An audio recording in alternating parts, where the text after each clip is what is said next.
से ये दरख्वास्त है कि उनके सेहत के लिए दुआ करें, इस चीज़ के लिए दुआ करें कि ये प्रोसीजर उनका कामयाब हो जाए।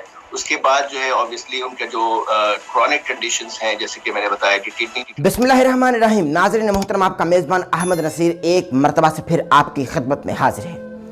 The living legend great comedian जनाब उमर शरीफ साहब की सेहत के मुतालिक डॉक्टर तारिक शहाब साहब का, जो जॉर्ज वाशिंगटन डीसी में इस वक्त मौजूद हैं, उनका अहम बयान सामने आ गया। वो बयान क्या है अभी कुछ देर आगे चलकर आपको सुनाता हूं, लेकिन नए आने वालों से इस वक्त मुखातिब हूं। आप में से जिन्होंने अभी तक हमारा चैनल सब्सक्राइब नहीं किया, बराए मेहरबानी बेल आइकन के बटन को प्रेस कर लीजिए ताकि आप हमारी आने वाली लेटेस्ट अपडेट से महसूस हो सकें। अब बात करते हैं जनाब उमर शरीफ साहब, जो करोड़ों दिलों पर राज करते हैं और हर गमगीन चेहरे को हंसा देते हैं और आंसू पहुंचने का किरदार अदा करते हैं। इस वक्त वो अलील हैं और डॉक्टर्स के मुताबिक उनकी माइक्रोवेव क्लिपिंग होगी और इस वक्त वो दर्द में हैं, इस वक्त वो कर्ब में हैं। सिंध हुकूमत की जानिब से तमाम इंतजामात किए जा रहे हैं और तकरीबन किए जा चुके हैं। मुर्तज़ा वहाब साहब, बिलावल भुट्टो जरदारी साहब ने बहुत कोशिशें की और बहुत मेहनतों के बाद उन्होंने तमाम तर इंतजामात मुकम्मल तकरीबन कर लिए हैं। और ज़रीन गज़ल साहिबा के मुताबिक, यानी जो उनकी अहलिया है उमर शरीफ साहब की, उनके मुताबिक इनके घर वालों को, यानी उमर शरीफ साहब के घर वालों को 4 करोड़ रुपए देने का ऐलान इस सूरत में किया गया कि जो इलाज मुआलजे पर खर्चा होगा और जो एयर एम्बुलेंस के इंतजामात में तमाम मामलात किए जाएंगे वो सिंध हुकूमत ने अपने सर ले लिए हैं। लेकिन सवाल यहाँ पैदा ये होता है कि अब एयर एम्बुलेंस कब पहुंचेगी। मुर्तज़ा वहाब साहब का ये कहना है कि भाई एयर एम्बुलेंस के हुसूल के लिए तमाम दस्तावेजात हमने जमा करा दी हैं और इंशाल्लाह वो जल्द मुकम्मल हो जाएंगी। लेकिन सवाल यहाँ ये पैदा होता है कि इस वाक़े को तकरीबन 1 हफ्ता होने को है, उनके वीज़ाज लग चुके, अपनी स्क्रीन पर आप देख भी रहे हैं वीज़ाज का इंतज़ाम हो चुका। अब एयर एम्बुलेंस का इंतज़ाम हुकूमत की जानिब से यकीन दहानी कराई गई थी कि हो चुका, लेकिन अभी भी मुर्तज़ा वहाब साहब का ये कहना है कि भाई उनकी फैमिली की ख्वाहिश के मुताबिक तमाम तर इंतजामात हो रहे हैं। और मुर्तज़ा वहाब साहब का ये कहना है कि भाई एयर एम्बुलेंस तकरीबन 24 से 36 घंटों में यहाँ पहुँच जाएगी। जी हाँ नाज़रीन मोहतरम, यानी ये बताया जा रहा है कि मज़ीद 24 से 36 घंटे का इंतज़ार और करना पड़ेगा उमर शरीफ साहब की फैमिली को। ठीक है, मामला संगीन है और बहुत वक्त दरकार होता है ऐसे तमाम ही मामलात को, चूँकि वो डायबिटीज़ के पेशेंट हैं, उनका कल्ब इंतहाई नाजुक है, वो लोगों को हंसाने में अपना एक अहम किरदार रखते हैं और उन्होंने हमेशा लोगों के आंसू पहुँचने का किरदार अदा किया। और मैं समझता हूँ कि ऐसा कॉमेडियन जो दिल में दर्द रखे और लोगों को हंसाता रहे उसको उमर शरीफ कहते हैं। लेकिन इस वक्त तो दर्द में है, इस वक्त तो कर्ब में है। नाज़रीन मोहतरम, अब आपसे दरखास्त बस ये है कि आप उनके लिए दुआएं कीजिए। चलाइएगा जरा क्लिप। प्रोसीजर को कहते हैं माइट्रल वेल्व क्लिपिंग।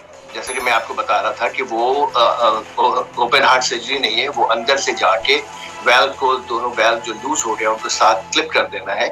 और वो बहुत कम्प्लेक्स प्रोसीजर है। उसमें 4 फिजिशियन टीम होती है, यानी 2 कार्डियोलॉजिस्ट है, 1 कार्डियक सर्जन है और एक बड़ा एक्सपीरियंस एकोकार्डियोग्राफर होते हैं जो कि अंदर से हार्ट की पिक्चर्स दिखा रहे होते हैं ड्यूरिंग द प्रोसीजर। तो 4 तो फिजिशियन होते हैं, वरना मैंने पाकिस्तान गवर्नमेंट से भी कहा कि ऐसा मुमकिन होता कि हम वहाँ आके प्रोसीजर कर देते तो हम वहाँ आके करते, लेकिन चूंकि पूरी टीम चाहिए, उसके साथ साथ इक्विपमेंट्स चाहिए, स्टाफ चाहिए, तो इट वाज नॉट पॉसिबल कि वो वहाँ हो सके। इसीलिए उनको लाना, यहाँ पे सर्जन होंगे, 2 कार्डियोलॉजिस्ट होंगे और 1 एकोकार्डियोग्राफर होंगे। इसके अलावा जो है वो नर्स होते हैं और टेक्नीशियंस होते हैं। तो ये जो है पूरी टीम और जो कंट्रोल रूम है तो सब मिला के 8-10 लोग होंगे उस वक्त जब ये प्रोसीजर किया जाए। और अगर सेहतयाबी हो जाती है तो ओपन सर्जरी की जरूरत नहीं होगी, जो कि बहुत रिस्की होगी। अच्छा। प्रोसीजर इटसेल्फ है वो 3 से 4 घंटे लग जाएंगे उस प्रोसीजर करने में।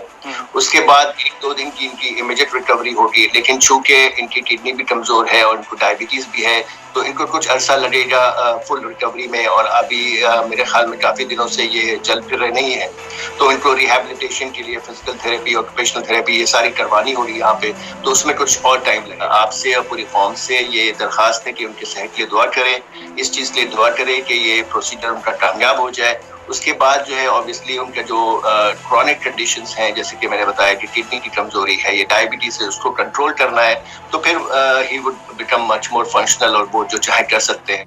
जी तो आपने ये नाज़रीन मोहतरम वीडियो क्लिप देखा। सिंध हुकूमत की जानिब से मजीद 24 से 36 घंटों का वक्त ले लिया गया एयर एम्बुलेंस के हुसूल के लिए। ताहम उमर शरीफ साहब की फैमिली इसी इंतजार में है कि कब एयर एम्बुलेंस आए और हम अमेरिका में उमर शरीफ साहब को उनके इलाज की गर्ज से ले जा सकें।